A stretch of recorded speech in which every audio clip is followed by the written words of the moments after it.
So today we are going to talk about Apple, the iPhone technology disruptor. Apple computers. Let's talk about history. Number one, history of Apple, change and innovation. Number one was history. It was first incorporated in January 3rd, 1977 by Steve Jobs and Wozniak. They attended the inaugural meeting of the Silicon Valley Hobby Group Homebrew Computer Club.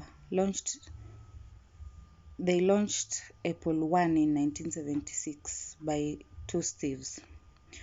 Jobs approached Paul Terrell, who operates computer store chain named ByteShop. Jobs met Mike Makula for investment. Mike invested $92,000. Apple II was then released in 1977. Includes color graphics. Apple II was one of the three 1977 Trinity. Jobs Curley III, Chief Executive Officer of Apple Inc. on 8th, 1983, a position he held until leaving in 1993. Steve Jobs launched the Macintosh computer in 1984. It consists of GUI, text mode and command-driven applications. Macintosh, known as Defector, platform for many industries like cinema, music, etc. In Macintosh, Apple introduced animation through partnership with Adobe System. Jobs and Wozniak left Apple company. In annual meeting, John did mention that the Apple II division, Jobs want focus on the closed architecture of Macintosh division. John influenced the board directors and removed Jobs from general manager position. In 1995, Jobs left the company with some capable Apple employees, found Next Inc. In July 1997, Jobs returned to Apple as interim CEO to reconstructing of company's product line. In 1997 September, Apple introduced Apple Store, the One Life, an online retail store based on web project application. Microsoft deal. Steve Jobs announced that Apple will be entering into a partnership with Microsoft.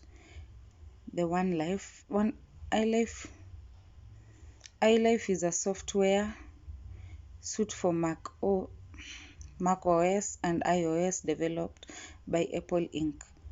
iPod. In 2001, Apple released its first version of iPod with 1,000 song storage capacity.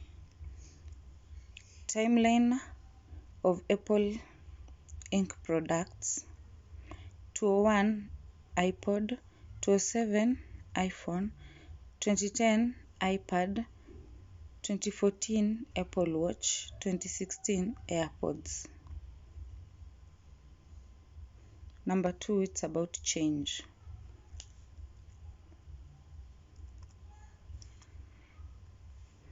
Managing change. The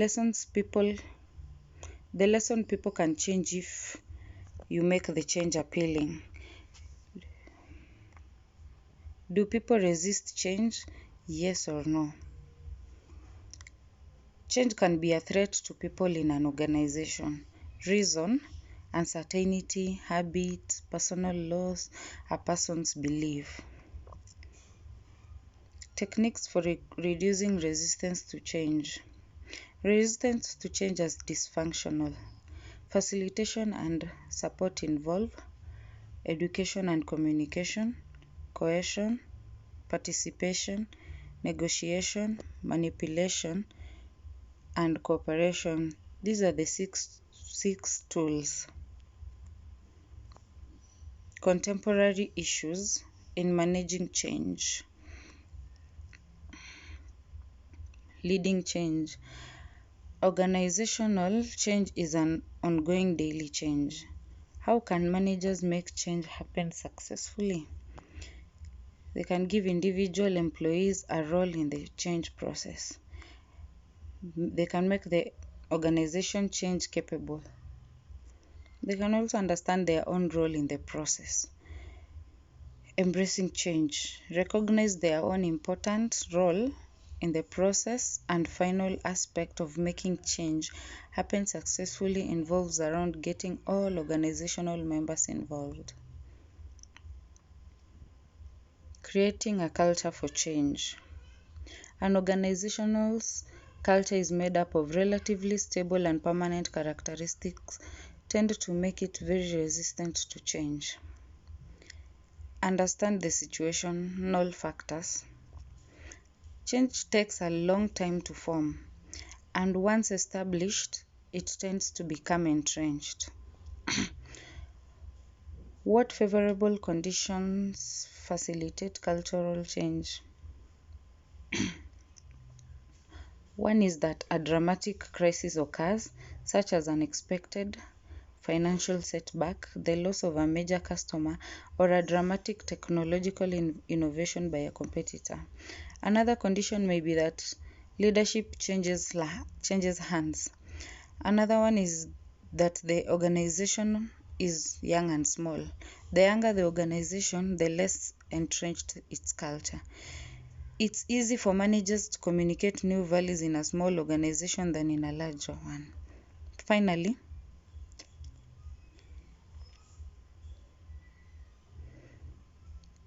all in making changes in culture. No single action is likely to have the impact necessary to change something ingrained and highly valued.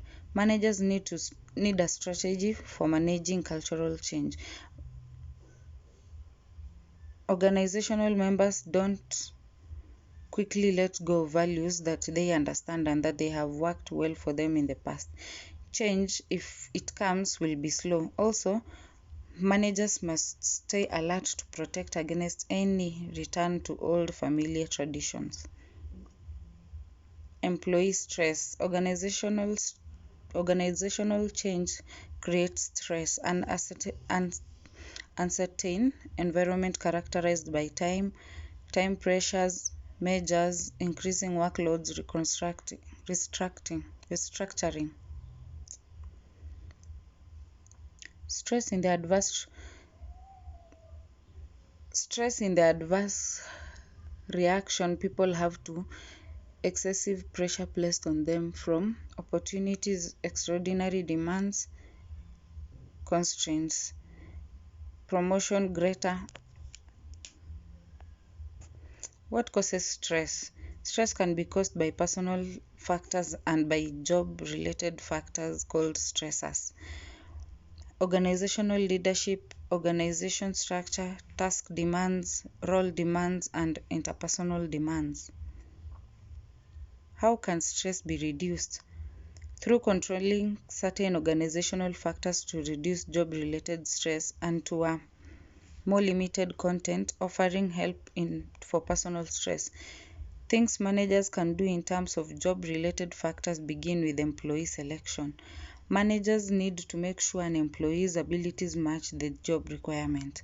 Improved organizational communication will keep ambiguity induced to a minimum. Increased opportunities for employees to participate in decision and to gain social support.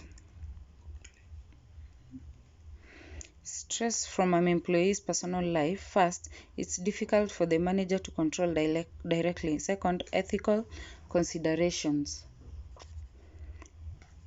Employee counseling can provide release stress. Organization-sponsored wellness programs. Innovation. Stimulating innovation.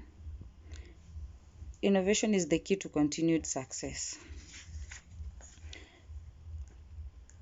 Creativity versus innovation. To nurture innovation variables. Disrupt innovation. those are the things that we are talking about, that talk about Apple, and they are being featured in this. Thank you so much for the presentation.